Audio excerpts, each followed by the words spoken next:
지방선거를 앞두고 정계 개편 움직임이 심상치 않습니다. 오늘 장성호 건국대 행정대학원장, 건국대 행정대학원장 그리고 최창렬 용인대 교육대학원장과 함께 자세한 얘기 나눠보겠습니다. 어서 오십시오. 네, 안녕하세요. 네, 안녕하세요. 어서 오십시오. 네, 앞서 리포트에서 전해드린 대로 오늘 이 자유한국당 서청원 의원이 기자회견을 열었습니다. 앞서 자유한국당 윤리위원회에서 이 탈당 권유 징계를 내리지 않았습니까? 이에 대해서 일단 강력하게 반발을 했는데 일단 오늘 회견 어떻게 보였습니까? 홍준표 대표와 서청원 의원의 이 서로 이제 비난하는 것이 전형적인 권력 투쟁의 양상을 띠고 있습니다. 지금 홍준표 대표로서는 통합을 위해서 서청원 의원을 출당시켜야 되는 입장이기 때문에 그 윤리위에서 이런 결정을 내렸잖아요. 근데 뭐 다들 아시겠습니다만 소속 의원의 3분의 2의 찬성이 없으면 현역 의원을 제명하기 어렵죠. 네. 현실 가능성은 대단히 떨어지긴 합니다만 서청원 의원은 지금 홍준표 대표에게 이제 그 반격을 한 거죠. 그리고 성완종 리스트에 관련된 사안은 대단히 홍준표 대표에게 예민한 사항이거든요. 네. 그리고 대법원에 아직 재판이 계류 중인 상황이고 아직 재판이 안 끝난 거거든요. 그런 부분을 이제 거론을 한 겁니다. 그러니까 지금 이 자유한국당과 바른정당과의 통합을 둘러싼 이제 그 박근혜 전 대통령 출당을 포함한 이 친박 핵심 의원들, 최경환 의원도 포함되는 거죠. 이 부분을 둘러싸고 이제 정면 충돌하는 양상이에요. 저는 뭐 이 양상은 불가피하다고 보는데 좀 어떤 측면에서 본다면요. 정당의 목적이라는 게 정당의 이 그 구성은 기본적으로 이념과 정체성과 노선이 기본적으로 공유하는 부분이 있어야 되는데 네. 그런 부분이 뭐 전혀 없다고 할 수 없다 하더라도요. 기본적으로 지나치게 이익지향적인 집단이었다 이런 생각이 좀 들어요. 가치지향적이었다면 이렇게까지 분열하지 않을 것 같은데 앞으로 눈앞에 당장 있는 정치적 이익 때문에 이렇게 어떤 상대방의 가장 예민한 부분, 당대표의 이 부분을 건드리고 또 홍준표 대표로서 어쨌든 통합, 내년 지방선거를 앞두고 당대표로서의 어떤 존재감이나 이런 정치적 지향 때문에 또 바로 그런 행동을 이렇게 하게 되는 이런 것들은 전형적으로 어쨌든 그 가치지향적인 정치가 좀 실종된 그런 측면이 있다. 그래서 아주 완전히 이전 투의 양상을 띈다면은 과연 나중에 통합이 되더라도 이러한 통합이 과연 의미가 있는 것인지 이런 질문을 하지 않을 수가 없습니다. 네. 말씀하신 대로 이 서청원 의원이 홍준표 대표의 어떤 성완종 의원 관련한 의혹 폭로할 수 있다. 이렇게 밝히면서 또 한 가지 추가적으로 얘기했던 부분이 홍준표 대표 퇴진을 위해서 당내외 법적인 절차를 강구해 나갈 것이다. 이렇게 얘기를 했거든요. 결국 당내 친박계 의원들과 규합할 수 있다. 이런 뜻으로 해석을 해야 될까요? 우리 최 교수님이 말씀하셨듯이 이전 투구, 저는 이제 진흙탕 싸움에 빠져들었다고 봅니다. 물론 정당이라는 것이 어떻게 보면은 당내 어떤 권력 투쟁이 일단은 촉발이 되고 그 다음에 상대당과의 어떤 싸움, 이것은 국면을 놓고 다시 이제 일대 격전을 벌이는 것이 정치적인 과정 아니겠습니까? 네. 그러나 지금 한국당의 이런 모습을 볼 때는 상당히 저는 실망스럽다. 그렇게 보는 지금이 싸울 시기인가?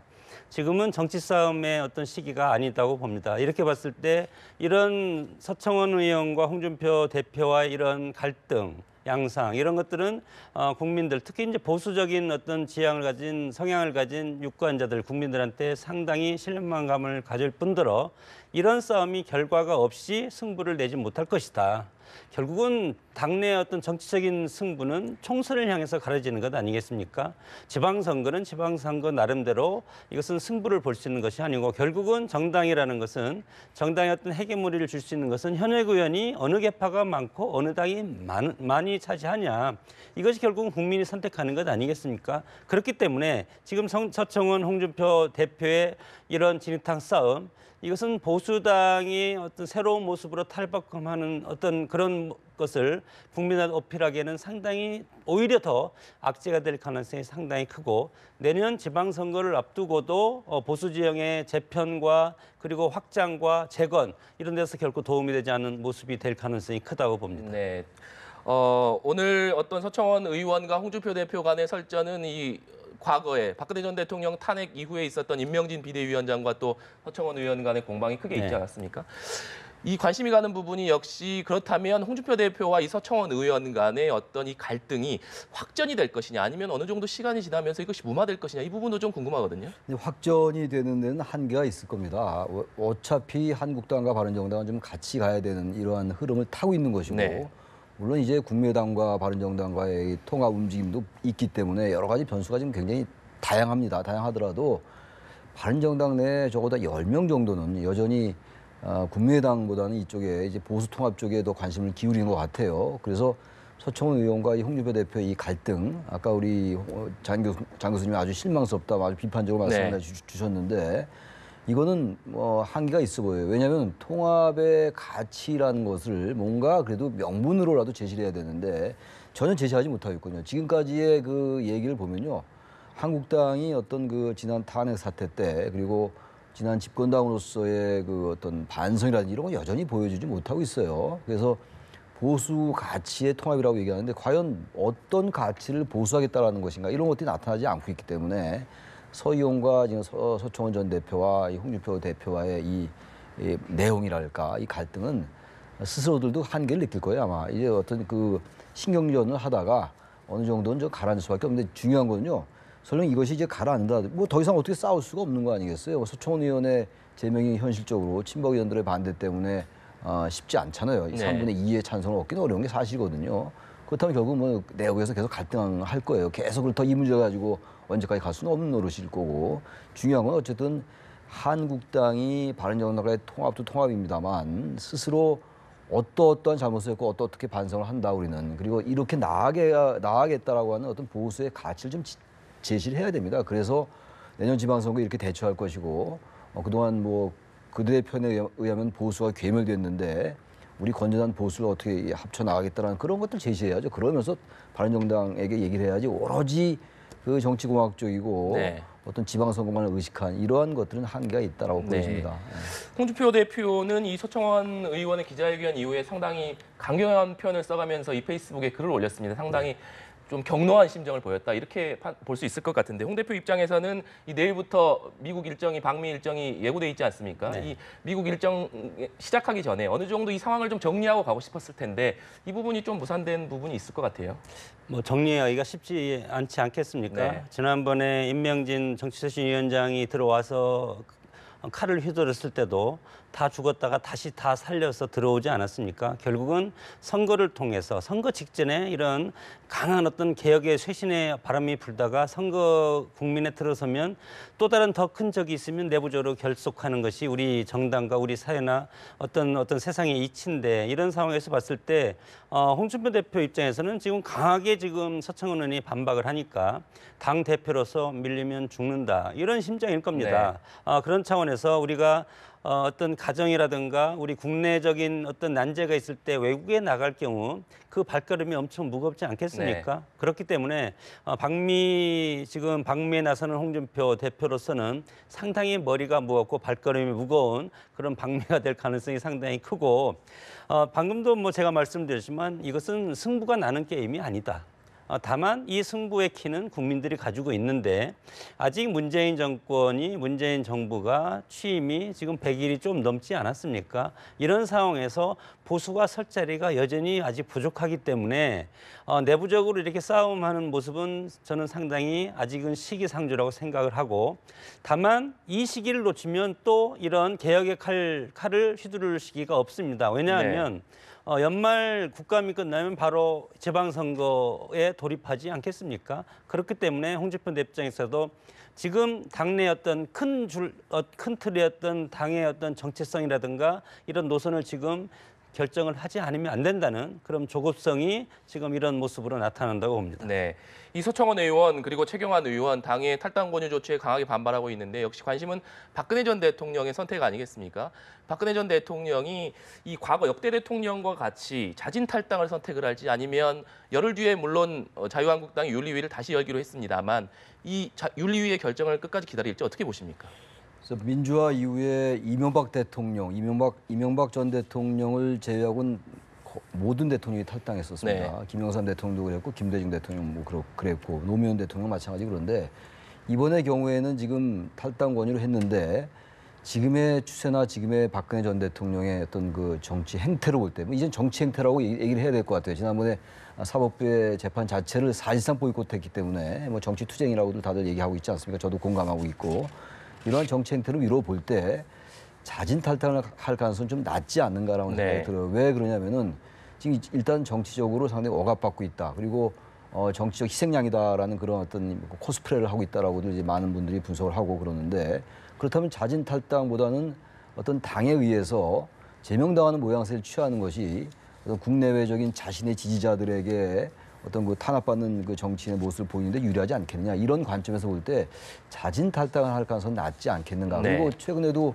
보도에 의하면 자진 탈당에 대해서 굉장히 반발하고 그랬잖아요. 그래서 결론적으로 당에서 제명당하고 어차피 지금 열흘이 지나면은 제명당하게 돼 있는 거 아니겠어요? 출당하게 돼 있는 것이기 때문에 그런 쪽으로 택할 가능성이 높아 보입니다. 네. 바른정당 유승민 의원 얘기도 해보겠습니다. 당초 오늘 예정에는 없었습니다만 오후에 기자회견을 열고 입장을 밝혔습니다. 이 개혁보수의 뜻과 가치가 통합의 유일한 원칙이다. 개혁보수의 원칙에 동의하지 않는 사람들과는 정당을 같이 할 수 없다. 이렇게 얘기를 했거든요. 네. 일단 유 의원이 밝힌 이 통합을 할 수 없다. 정당을 같이 할 수 없다. 이 얘기가 바른정당의 어떤 통합파를 겨냥한 것인가 아니면 국민의당을 겨냥한 것인가 이 부분도 좀 궁금하거든요. 어떤 새로운 돌파구를 찾지 못했다. 저는 그런 고백이라고 봅니다. 유승민 의원 개인으로서는 저는 정치적 실현기가 상당 부분 길어질 가능성이 크고 이렇게 해석을 해보면 3년 뒤 총선까지 이것이 이어질 가능성이 크다.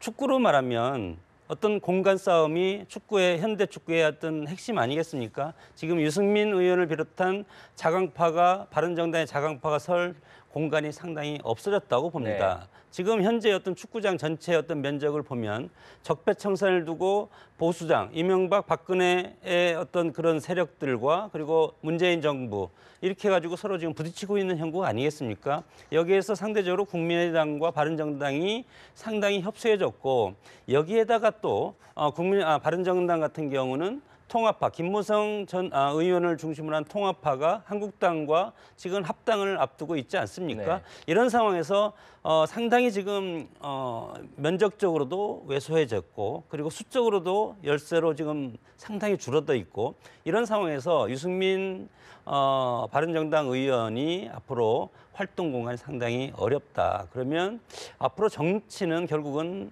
뭐 독불장군은 없지 않습니까? 여러 사람이 같이 세를 형성해서 가는 것이 정치인데 지금 유승민 의원의 형국을 보면 저는 독불장군의 형국이고 상당히 소수 이렇게 외롭고 어떻게 보면 왕따적인 그런 모습에 지금 돛담배를 타고 있는 이런 형국이기 때문에 이것을 누구랑 같이 할 것인가 이런 것을 정치 지도자로서 결단을 내려야만이 앞으로 큰 정치를 할 수 있다고 봅니다. 그렇다면 말씀해 주신 부분은 이 뜻을 같이 하지 않는 사람들과는 정당을 같이 할 수 없다. 이 얘기는 네. 이 자유한국당 그러니까 바른정당의 통합파나 국민의당을 겨냥한 게 아니라고 보시는 건가요? 저는 현실적으로 보면 한국당에서 유승민을 저는 안 받아들일 가능성이 상당히 크기 때문에 자강파로 지금 마이웨이를 선언한 것 같고 국민의당 입장에서도 마찬가지로 야당의 정당 이합 집산을 보면 호남을 중심으로 그리고 호남의 지도자인 김대중 대통령의 어떤 정치 철학을 중심으로 지금까지 그 중심으로 해서 이루어져 왔습니다.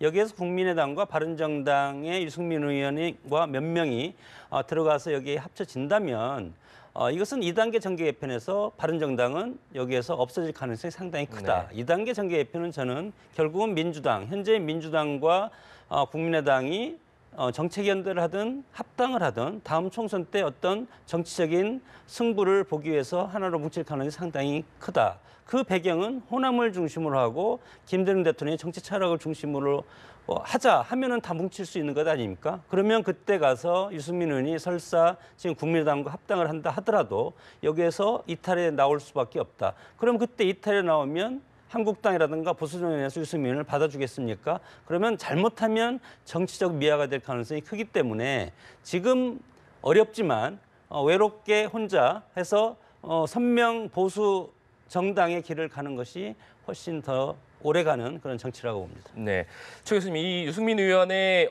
이 발언이 정확하게 누구를 겨냥했는지는 뭐 속내는 알 수 없습니다만 국민의당 같은 경우에는 지금 국민의당과 바른정당의 어떤 연대 논의가 상당히 속도를 붓고 있는 상황 아니었습니까? 이 발언이 어떤 미칠 영향이 있을까요? 일단 뭐 국민의당과 바른정당의 통합에 상당히 뭐 걸림돌이 될 수 있을 것 같아요. 일단 뭐 개혁 보수의 가치를 가겠다라는 얘기는 바른정당과의 통합에 우선 이제 무게중심을 두지 않겠다라는 말로 해석될 수 있는 거 아니겠어요? 근데 아까 잠깐 화면에도 나왔습니다만 정당 지지도가 최근에 그 국민의당의 국민정책연구원에서 조사한 네. 여론조사 때문에 국민의당과 바른정당의 그 통합 논의가 급물살을 탔거든요. 그 전까지만 해도 지금 저 정당 지도 나온 거 맨 오른쪽에 네. 저 시너지 효과 더 나오는 거잖아요. 국민의당과 바른정당이 단순 그 합친 것보다 더 시너지가 나오는 그 결과 때문에 이제 바른정당과 국민의당의 통합 논의가 상당히 탄력을 받은 건데 그 전까지는 바른정당과 한국당의 통합이 더 어떤 대세처럼 보였던 거 아니겠어요? 근데 문제는요. 지금 얘기되고 있는 아까 유승민 의원도 기자회견에서 정치공학적인 이런 연대나 통합은 하지 않겠다라는 네. 의미로 얘기했는데 저는 일견 그 얘기는 일리가 있는 얘기예요. 지금 바른정당 내부에서도 자강파와 그 통합파와도 상당히 생각이 다른 것이고 국민의당 내부에서도 상당히 그 결의 차이가 있어요. 이념적인 네. 지향도 그렇고 정부를 보는 해법도 그렇고 말이죠. 박 전 의원 등은 사실상 민주당과 정치적인 그 결을 좀 같이 하겠다는 그런 의지를 많이 비쳤었고요. 안철수 의원 같은 경우는 뭐 전혀 받아들일 수 없는 거잖아요. 민주당과의 통합이라든지 연대 이런 것들은. 그래서 이걸 전체적으로요. 전체적으로 볼 때 정당 구도에 전 재편이 필요하다고 봅니다. 이런 네. 식의 소모적이고 어떤 국민들의 표심을 반영하지 않는 이러한 통합 논의는 그들만의 리그다라고 저는 생각합니다. 왜냐하면 총선 때 형성됐던 이 다당 체제하고 지금 이 보이고 있는 표심은 많이 달라요. 그러니까 총선 때 구성된 정당 체계가 갖는 게 맞죠. 인위적인 정계 개표는 민심을 왜곡하는 것이긴 한데 지난 총선 때는 이 탄핵이라는 현직 대통령의 파면이라는 것을 상상도 못했었거든요. 그 이후에 표심이 많이 바뀌었고 유권자들의 그 생각이 많이 바뀌었단 말이죠. 그래서 지금 정당 구도에서 나타나고 있는 이 정당들이 이 정당 체계가 현재 우리나라 유권자들의 전 민심을 표심을 잘 반영하지 못하고 있다고 생각해요. 그렇기 때문에 정당 체제의 개편, 정당 구도의 변화는 저는 일정 부분 불가피하다. 이걸 마냥 뭐 민심을 왜곡한다. 다당 체제를 국민이 구성해줬는데 이걸 인위적으로 바꾼 거다라는 것은 되게 나이브한 분석이라고 보는 것이고 그렇다면 이걸 보수 대 진보의 전체적인 틀로 완전히 재편하는 게 나아요. 네. 바른정당 내에서도 상당히 진보적인 의원들이 있고 보수적인 성향도 있고 그건 국민의당도 마찬가지예요. 그래서 그들끼리 합치는 게 낫다. 근데 그렇지 않고 지금 자꾸 지방선거 의식하고 또 다음 대선 벌써 생각하는 거잖아요. 그럼 유승민 의원과 안철수 의원이 통합해가지고 그 당이 과연 잘 될까? 누가 양보할 수 있겠어요? 과거에 DJP처럼 김대중, 김종필 이런 그 과거 지도자들이 했던 거는 사실 정당의 통합은 아니었잖아요. 충청도와 호남이라는 지역 연합을 통해서 집권했던 것이거든요. 과연 그러한 것도 이끌어낼 만한 리더십이 있는가? 거기에 대해서 대단히 회의적이기 때문에 네. 차라리 완전히 해체모여해가지고 정당을 뭐 3등분 하든가 보수, 진보, 중도 이렇게 가든가 이래야죠. 지금 중도 통합, 개혁 보수, 보수 통합 이거 국민들이 잘 몰라요. 뭐가 보수 통합이고 뭐가 중도 통합인지를 그 중도와 보수 차이는 뭔지 어떤 데도 중도 보수라고 얘기도 합니다. 이게 완전히 개념적으로 헷갈리고 있는 거예요. 이런 것들은 전형적인 정치공학적인 그들만의 셈법이라고 생각합니다. 네. 그 우리 정당의 형태를 보면 미국식 정당 제도를 우리가 받아와서 지금 해방 이후 이어져 오고 있지 않습니까? 미국의 민주공화당은 다 보수 정당입니다. 우리도 그 정당의 어떤 바탕을 이어받아서 지금 보수와 진보라고 얘기하는 저는 사실상은 민주당이나 한국당 같은 보수 계열의 정당이라고 저는 생각을 하고 확실하게 우리 상황에서 지금 남북과 북이 분단되는 상태에서 진보정당이라는 정말 뚜렷한 스펙트럼을 가진 그런 개혁적인 진보정당이 물론 그 지금 정의당이라든가 이런 소수 정당으로 지금 머물러 있지만 이런 정당들이 상당히 활성화돼야만이 앞으로 정당의 민주주의를 더 파괴적으로 이끌어갈 수 있는 그런 바탕을 이것은 뭐 누가 하는 것이 아니고 유권자들이 하는 건데 우리 현실이 그것이 안 되는 것이 지역주의가 어느 정도 뿌리박혀 있고 그리고 이념적인 것으로 지금 분단 이데올로기가 잠식해 있고 이런 두 가지 연유 때문에 이런 것들이 안 되고 그래서 이 상황, 이 두 가지 연유로 인해서 보수 정당이 지금 패권을 장악하고 있는 것 아니겠습니까? 네. 이런 상황에서 보수와 진보 가운데 중간이 있다. 저는 이것은 국민들을 속이는 거라고 생각합니다. 정당하게 해서 어떤 이념적인 스펙트럼을 정말로 해서 우리 정당이 내세우는 가치가 무엇인지 뚜렷하게 내세워야 되지 않겠습니까? 그러나 안보에 관해서는 똑같고 경제에 관해서는 애매하게 복지 이런 걸 하면 이것은 국민들을 속이는 거라고 생각하기 때문에 이념적인 철학적인 그런 기반을 다시 재정립할 시기가 됐다고 봅니다. 네. 네네. 장 교수님 저기 말씀에 전 뭐 공감을 하면서도 동의하기가 좀 어려운 부분이 있어요. 왜 그런 말씀드리냐면은 지금 일단 더불어민주당도 그렇고 한국당도 보수 정당이면 틀림없어요. 우리가 그 이제 이념적 스펙트럼을 분류한다면 그럼에도 불구하고 지금 한국당과 더불어민주당의 이 이념적인 이런 그 정책적 지향은 아주 달라요, 사실은. 그리고 한국당은 대단히 어떻게 보면요 보수라기보다는요 정말 보수라면 그런 의미에서 보수 정당이 되면 좋은데 수구 정당인 것 같아요. 과거의 잘못에 대해서 여전히 반성하지 않고 자신들의 어떤 아집에 매몰돼 있다면 그것은 보수가 아닌 거죠. 그런 관점에서 볼 때는 한국당과 민주당은요. 큰 틀에서 볼 때는 정치학적으로 볼 때는 보수 정당일지 모르겠으나 사실 같은 정당이라고 전혀 같은 보수 정당이라고 볼 수 없어요. 전혀 다른 정당이라고 볼 수밖에 없다 이렇게 생각합니다. 근데 보수와 진보의 그 차별성을 하면 결국은 안보와 복지 문제를 가지고 나눌 수밖에 없는데 그러나 지금 우리가 대선 공약을 했을 때 민주당과 한국당의 대선 공약에서 복지 부분을 하면은 훨씬 비슷하게 지금 나오지 않습니까? 복지와 안보를 공유한 것은 저는 같은 보수 정당이라고 할 수밖에 없기 때문에 그렇게 이제 해석을 하는 겁니다. 네, 알겠습니다. 오늘 두 분 말씀은 여기까지 듣도록 하겠습니다. 오늘 말씀 감사합니다.